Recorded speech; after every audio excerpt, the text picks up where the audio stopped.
Experts discover photos from an 1888 orphanage. When they zoom in on one photo, no one believes what they see. Before continuing, subscribe to the channel and activate notifications so you don't miss any new videos. In October 2023, two collectors from Boston made a discovery that would change their understanding of 19th century photography. Emma Richardson and Jake Sullivan had attended a routine auction of the W. Moore family estate, looking for antique photo albums for their antiques business. Lot 247 seemed ordinary, 6 Victorian-era family albums for $350, but when examining their purchase, they found something unexpected: a black leather album with worn golden letters that read, "St. Mary's Children's Home, 1888. Opening the cover, the pages crackled, revealing sepia photographs of orphanage children. The little ones posed in orderly rows, dressed in simple uniforms, their faces serious, according to the photographic conventions of the era. "These photos are typical of 19th century charitable institutions," Emma commented as she turned the pages. She had seen hundreds of similar images, orphaned children documented for administrative records or donation campaigns. But on page 23, something caught her attention. A group photograph showed approximately 40 children standing in front of a brick building. The image seemed normal, but something in the background troubled her. Looking more closely, she noticed that one of the children had a strangely modern expression on his face. "Jake, look at this child in the back," said Emma, pointing to the figure. "His posture and expression don't fit the era." Jake moved closer to examine the photograph. The child in question had a casual, relaxed smile, completely different from the formal seriousness of the others. His eyes seemed to look directly at the camera with a confidence that wasn't typical of institutionalized children in 1888. "It's strange," Jake admitted, "but maybe he was just a naturally photogenic child." However, Emma couldn't shake the feeling that there was something more. The search for truth had begun. Emma and Jake decided to digitize the photograph in high resolution to examine it in more detail. On their computer, they could enlarge the image and study every detail with microscopic precision. What they discovered left them perplexed. The child who had caught their attention not only had an anachronistic expression, but was carrying something in his hand that clearly didn't belong to 1888, what appeared to be a small rectangular object similar to a modern device. "This can't be real," Jake murmured, adjusting the image contrast. "Is that a cell phone?" Emma studied the object carefully. It was small, rectangular, and seemed to have a smooth, shiny surface. Although the quality of the 1888 photograph didn't allow perfect detail to be seen, the shape was unmistakably modern. "It can't be a phone," Emma reasoned, "but it's definitely not something that existed in the 19th century. They searched for rational explanations. It could be a small photographic plate, a pocket mirror, or perhaps an artifact from the developing process. But the more they examined the image, the more convinced they became that the object was anachronistic. They decided to consult with experts in historical photography. Dr. Robert Chen, professor of photography history at Harvard, agreed to examine the image. "The photograph is authentic to the period," confirmed Dr. Chen after detailed analysis. "The materials, the developing technique, the type of paper, everything corresponds to 1888. There are no signs of later digital manipulation." "But what about the object the child is carrying?" asked Emma. Dr. Chen frowned. "It's unusual. I don't recognize what it could be within the context of the era, but I must warn you that old photographs sometimes capture objects that may seem anachronistic due to image quality or light effects." However, his explanation didn't completely satisfy Emma and Jake. They decided to investigate more about St. Mary's Orphanage to understand the context of the photograph. The orphanage investigation would reveal secrets that had been hidden for more than a century. Emma and Jake visited Boston's historical archives to research St. Mary's Children's Home. Archivist Margaret Foster provided them with a box of documents related to the orphanage. St. Mary's operated between 1875 and 1923, Foster explained. It was a Catholic institution that housed mainly orphaned and abandoned children from the Boston area. The records revealed basic information. The orphanage had housed between 80 and 120 children at any given time. It was run by the Sisters of Charity and received funding from private donations and municipal funds. But when reviewing the documents in more detail, Emma found something disturbing. An 1889 inspection report mentioned irregularities in children's records and discrepancies in the number of residents reported versus those observed during visits. What kind of irregularities? Asked Jake. Emma read the report. During the inspection of March 15, 1889, approximately 45 children were observed in the dining room. However, official records indicated only 38 residents. When asked about this discrepancy, the Mother Superior explained that some children were visiting potential families for adoption. Another document from 1890 reported complaints from families who claimed that their children adopted from St. Mary's showed strange and inexplicable behaviors.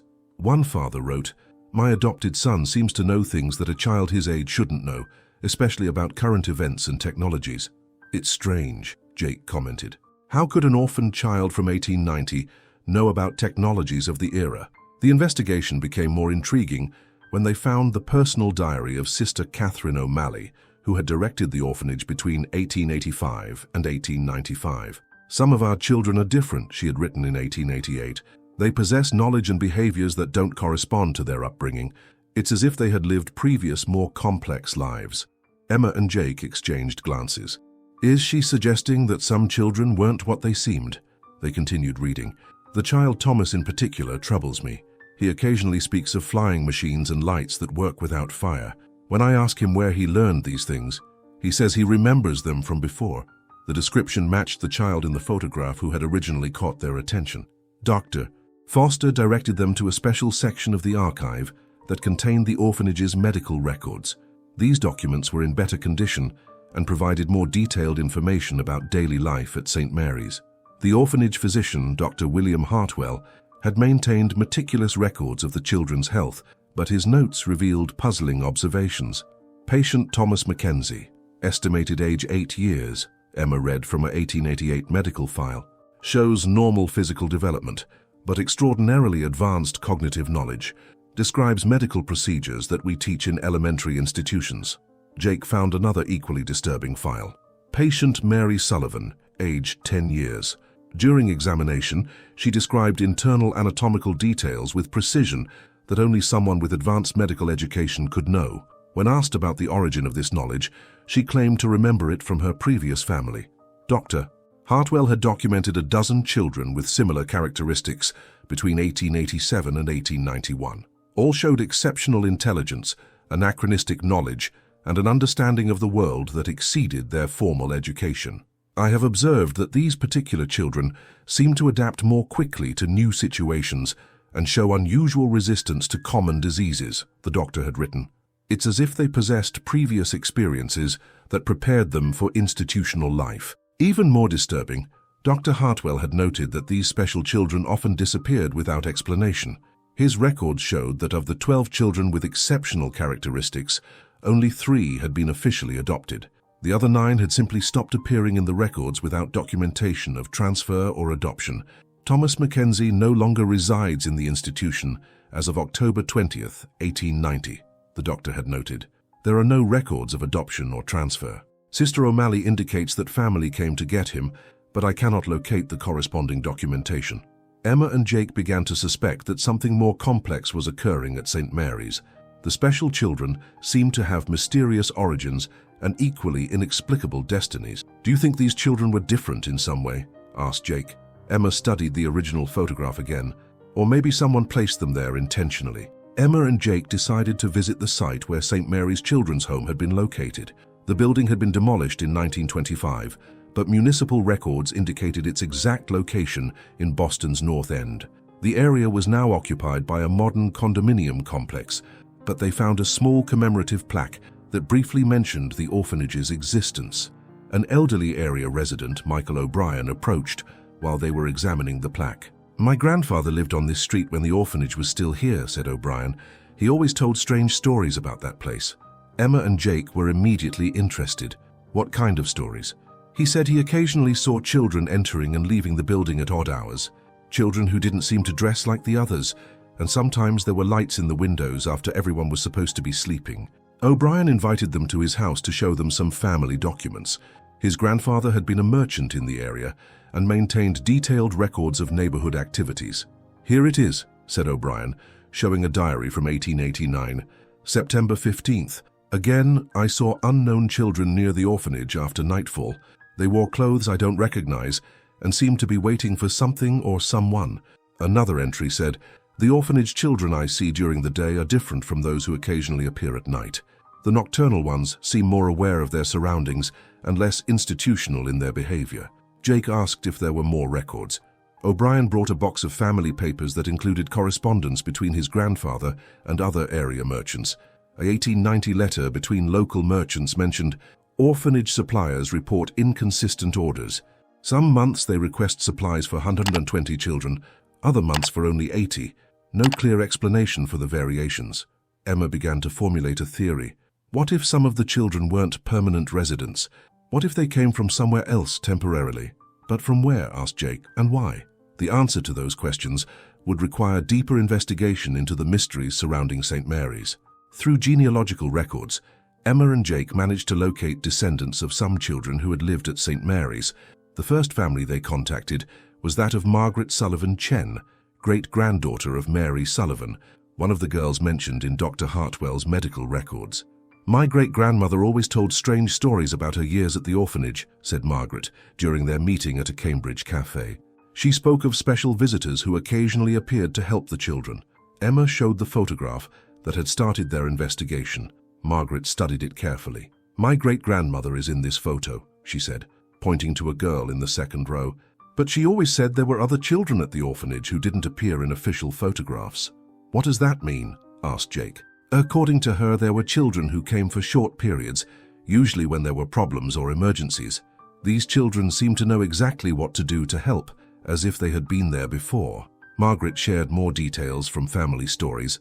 "My great-grandmother said that during an influenza epidemic in 1889, several children appeared who knew medical care techniques that the sisters didn't know.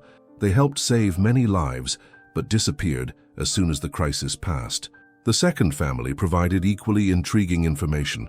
Robert Mackenzie, descendant of Thomas Mackenzie, the child from the medical files, had family documents that had been passed down through generations. "My great-great-grandfather kept a simple diary after leaving the orphanage," Robert explained. "He wrote about his memories of St. Mary's, including details about children who appeared during emergencies." Thomas Mackenzie's diary, written as an adult in 1920, contained specific memories. "I remember children who arrived during difficult nights. They knew things we didn't know, like methods to keep food fresh longer or techniques to heat the dormitories more efficiently. When we asked them where they came from, they said they were from other institutions, but never specified which ones." The third family provided the most significant piece of the puzzle. Jennifer O'Malley Walsh was a descendant of Sister Catherine O'Malley and had access to the nuns' personal documents that had never been officially archived. "My great-great-grandmother wrote private letters to her sister about events at the orphanage," Jennifer explained. "These letters were never intended for official records, so they're more honest about what was really happening." A 1888 letter revealed, "Dear sister, I must tell you about the special children who occasionally appear here. They come without official documentation, but always during moments when we need them most. It's as if someone knew exactly when to send them." Another letter described, "These children not only possess advanced knowledge, but seem to understand our needs before we express them. It's as if they had studied our situation in detail before arriving." With all the evidence gathered, Emma and Jake began to develop a theory about what had really happened at St. Mary's Children's Home. They met with Dr. Robert Chen from Harvard to discuss their findings. "The patterns are consistent," Emma explained, showing a timeline they had created. "Every time the orphanage faced a crisis, epidemics, food shortages, financial problems, children with specific knowledge to solve those problems appeared." Jake added, "And these children always disappeared once the crisis passed, without leaving traces in official records." Dr. Chen studied the evidence. "It's an extraordinary situation. It suggests some kind of organized program to provide specific help to the orphanage. But who could have organized something like that?" asked Emma. "And how did they know exactly when and what kind of help was needed?" "Maybe there was a network of institutions that shared resources and knowledge," suggested Dr. Chen. "Philanthropic organizations of the era sometimes operated in a coordinated manner. However, their additional research revealed no evidence of such a network. No other institution in the area reported similar patterns, and there were no records of formal communication between St. Mary's and other orphanages." Emma proposed a different theory.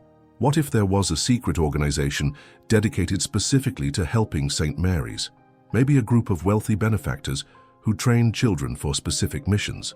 That would explain the specialized knowledge, Jake admitted. But why the secrecy, and why only St. Mary's? Their investigation of financial records revealed something interesting. Between 1887 and 1892, the orphanage had received significant anonymous donations that always arrived just before or after the crises they had identified. Someone was monitoring the orphanage situation very closely, Emma concluded, closely enough to know exactly when and what kind of help to send. Dr. Chen suggested deeper investigation. They should examine records from other institutions of the era to see if there are similar patterns, and maybe investigate wealthy Boston families who might have had the resources to organize such a program. Their theory was taking shape. An organized, well-funded group had operated in secret to provide specific help to St. Mary's, using specially trained children for short-term missions. Emma and Jake expanded their investigation to examine records from other charitable institutions in Boston during the same period. They visited archives of various orphanages, hospitals, and schools to look for similar patterns. Their findings were revealing.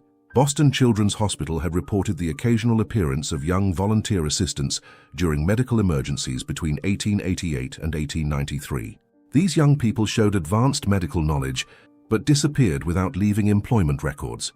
The Industrial School for Girls had documented visits from exchange students who taught more efficient sewing and cooking techniques, but there were no records of which institutions sent them. "It's a pattern," Jake observed.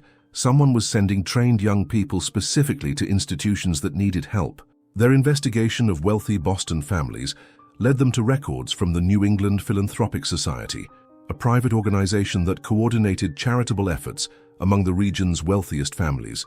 In the society's archives, they found references to a specialized assistance program directed by an anonymous committee of benefactors. The program apparently selected and trained young people to provide specific help to needy institutions. The Specialized Assistance Program has shown remarkable effectiveness in resolving institutional crises, Emma read from an 1891 report. Program participants receive intensive training in specific skills before being assigned to short-term missions. Jake found more details. Participants are selected for their exceptional intelligence and adaptability. Training includes accelerated education in basic medicine, food conservation techniques, teaching methods, and crisis management. The program apparently operated from a private property on the outskirts of Boston, but specific location records had been redacted from the documents. "This explains everything," said Emma. "The special children at St. Mary's were participants in this secret training program." Dr. Foster, who had been helping them with the investigation, provided the final historical context. During the 1880s and 1890s, there was a movement among wealthy Boston families to professionalize charity. They believed traditional philanthropy was inefficient and sought more scientific methods to help the poor. The Specialized Assistance Program would have been the result of that philosophy, she explained. Instead of simply donating money, they were investing in training people specifically to solve institutional problems. Emma and Jake finally managed to locate the property where the Specialized Assistance Program had operated. Land records indicated it had belonged to the Thornton family, one of Boston's wealthiest dynasties in the 19th century. The property, now a state park, still contained the foundations of several buildings that had been demolished in the 1920s. With permission from park authorities, they conducted a limited archaeological excavation.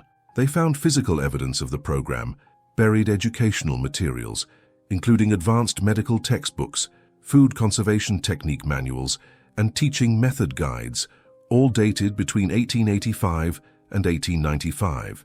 Even more significant, they found photographs of the program in operation. The images showed young people of similar ages to the St. Mary's children participating in intensive training, medical classes, cooking technique practice, problem-solving exercises.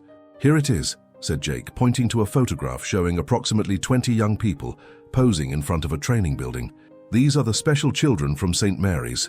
Emma recognized several faces from the orphanage photographs. They weren't ordinary orphans. They were students in a philanthropic training program. The final documents they found revealed the complete structure of the program. Participants were selected from regional orphanages for their exceptional intelligence, taken to the training center for periods of 6 months to 2 years, and then graduated to be placed in specific missions. Program graduates will be temporarily inserted into institutions facing specific crises, Emma read from a program manual. Their specialized training will allow them to provide effective solutions while maintaining their cover as ordinary residents. Once the mission is completed, graduates will be relocated to carefully selected adoptive families or return to the program for additional training. The program had operated successfully for approximately a decade before being discontinued in 1895. Records indicated that changes in child labor laws and increased public scrutiny had made the program unviable to continue operations. "It's brilliant," Jake admitted. "They used the existing infrastructure of orphanages to hide a specialized crisis worker training program." Emma studied the original St. Mary's photograph again, focusing on the child with the strange object in his hand. It was probably some kind of tool or instrument he had learned to use during his training. The investigation had revealed not a supernatural mystery, but an innovative social program that had operated in secret during America's Gilded Age. Emma and Jake presented their findings to the Boston Historical Society at a conference that attracted historians, genealogists, and descendants of families connected to St. Mary's. Their research had revealed a previously unknown chapter in the history of American philanthropy. The Specialized Assistance Program represents an early experiment in what we now call evidence-based philanthropy, Emma explained during her presentation. Instead of traditional charity, these wealthy families invested in creating systematic solutions to social problems. Dr. Foster added historical context. This program anticipated by decades modern approaches to social work and crisis management. The participants were essentially specialized social workers, trained a century before that profession was formalized. Descendants of the involved families reacted with a mixture of pride and surprise. Margaret Sullivan Chen commented, "Now I understand why my great-grandmother always insisted that her time at St. Mary's had been special. She wasn't just an orphan, she was part of an innovative program." The research also revealed the fate of many program participants. Records showed that after completing their missions, most had been placed with carefully selected adoptive families, many of which were middle-class families that valued education. Many of these children grew up to become leaders in their communities, Jake explained. Doctors, teachers, social workers, reformers. The program not only solved immediate crises, but created a generation of civic leaders. Dr. Robert Chen from Harvard announced that he would establish a research program to study the Specialized Assistance Program's methods further. The training approaches they developed could have modern applications in disaster response preparation and humanitarian work. Emma and Jake donated all their photographs and documents to the Smithsonian, where an exhibition on philanthropic innovation in 19th century America was established. The original St. Mary's photograph became the centerpiece of the exhibition. This research reminds us that history is full of innovators who operated outside traditional systems, Emma reflected during the exhibition's opening. The Specialized Assistance Program was decades ahead of its time, Jake added, and it shows us that sometimes historical mysteries have extraordinary but completely earthbound explanations. The photograph that had started their investigation now hung in the museum with a new explanatory plaque, St. Mary's Children's Home, 1888. This image documents both regular orphanage residents and participants in the Specialized Assistance Program, an innovative philanthropic experiment that trained young people to solve institutional crises.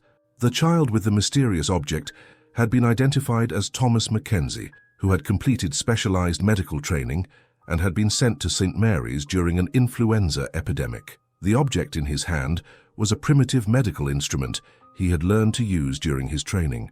The story of St. Mary's had ended not as an unsolved mystery, but as testimony to the innovation and dedication of philanthropists who had worked in secret to improve the lives of society's most vulnerable. Their legacy lived on in generations of descendants who continued public service work, and in the lessons their methods provided for modern humanitarian workers.